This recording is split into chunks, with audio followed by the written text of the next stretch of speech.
Imyaka 31 irashize abarenga miliyoni imwe baburiye ubuzima muri Jenoside yakorewe Abatutsi mu Rwanda mu mwaka w'1994. Ni amahano yasenye imfuruka zose z'igihugu cy'u Rwanda, hose nta na hamwe yasigaje. Birumvikana ko imikino nayo itasigaye. Kiyovu Sport yari imwe mu makipe y'ubukombe mu mupira w'amaguru mu rwa Gasabo kandi inakunzwe bikomeye, haba hagati mu murwa mukuru w'u Rwanda ariwo Kigali, mu majyepfo y'igihugu, mu burasirazuba, mu majyaruguru ndetse no mu burengerazuba. Hose Kiyovu yari izwi kandi ikunzwe. Gusa iyi kipe y'Inyamirambo yashegeshwe cyane na Jenoside kuko yatakaje abakinnyi benshi barimo nka Rudasingwa Martin bitaga Kunde, Nkusi Octutas bitaga Amoro, Kanyandekwe Norbert bitaga Pilote, Kagabo Innocent, Nyirinkindi Pacifique, Zingiro, Mayiri watozaga abana ba Kiyovu, ndetse tutibagiwe n'abafana benshi. Mbere yayo Kiyovu yari ifite ibikombe 9 birimo 7 bya shampiyona ndetse n'ibindi 2 yatwaye. Ntarindwa Theodore wayoboye Kiyovu Sport igihe kinini yabwiye itangazamakuru urucaca rwashegeshwe bikomeye na Jenoside kubera ko uretse kubura abakinnyi rwanabuza abanyamuryango n'abafana kandi aribo barufashaga cyane mu bijyanye n'amikoro. Mu magambo ye Theodore yaravuze ati Kiyovu Sport yahuye n'ibibazo byinshi nko gupfusha abanyamuryango n'abafana benshi kandi aribo bayimenyaga cyane mu bijyanye n'amikoro. Aho rero niho urwego rwayo rwamanukiye. Muri icyo gihe kandi umukino wa Kiyovu Sport ndetse na Rayon Sport niwo wahuruzaga imbaga kubera ubukeba bw'amakipe yombi. Icyakora nyuma y'ayo mahano ubwitabire n'ihangana byaragabanutse kuko urucaca rwacitse intege kubera kubura abantu benshi baruteraga inkunga, baba abakinnyi, abayobozi ndetse n'abafana muri rusange. Gasingwa Michel wakiniye ikipe yigeze kuvuga ko Jenoside yakorewe Abatutsi mu 1994 yatumye ubukeba bwari hagati y'amakipe yari akunzwe cyane ariyo Kiyovu Sport ndetse na Rayon Sport bugabanuka bitewe n'uko yombi yatakaje abakinnyi n'abayobozi muri aya mahano ya Jenoside.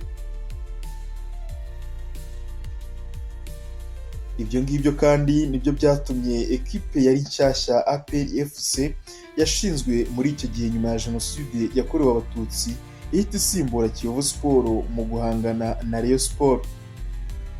Yagize ati icyo gihe ubukeba bwari bukomeye hagati ya Rayon Sport na Kiyovu Sport.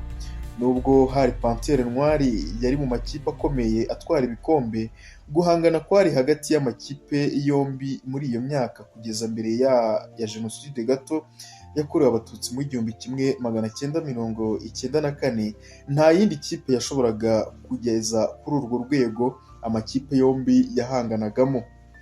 Nyuma yaho nibwo ibintu byatangiye guhinduka kuko APR yahise yinjira mu makipe itangira imbaraga nyinshi cyane mu gihe izo kipe zabanje gusa naho zigwa kubera ibyari byarabaye mu Rwanda. Zatakaje abakinnyi benshi banyuranye, bamwe bahitanwe na Jenoside abandi baragenda mu mahanga. Noneho APR iza yiyubaka kurenza ayo makipe ku buryo n'umukinnyi ukomeye ariyo yamufataga. Nyuma ya Jenoside yakorewe Abatutsi, Kiyovu Sport yabaye ikipe isanzwe ntiyongera kwegukana igikombe cya shampiyona.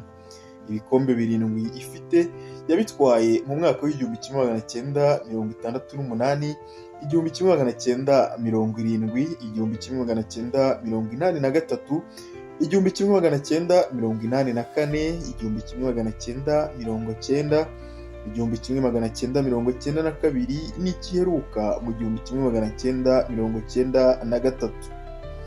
Icyakora muri 2011, 2022 na 2023 yagerageje guhatanira igikombe cya shampiyona ariko kikayica mu myanya y'intoki.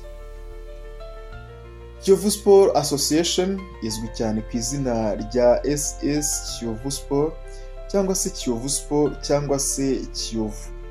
Ni ikipe y'umupira w'amaguru iherereye i Kigali mu Rwanda, ikaba yarashinzwe mu mwaka w'1964. Kuri ubu iyi kipe ikinira imikino yayo mu rugo kuri stade ya Kigali yitwa Pele Stadium i Nyamirambo. Ikaba imaze gutwara ibikombe 7 bya shampiyona n'ibindi bikombe 2 yatwaye inyuma y'ibyo bya shampiyona. Kuri ubu tuvugana, Kiyovu Sport ikaba iri mu makipe ashobora kumanuka mu cyiciro cya kabiri uyu mwaka mu gihe shampiyona yarangira nk'uko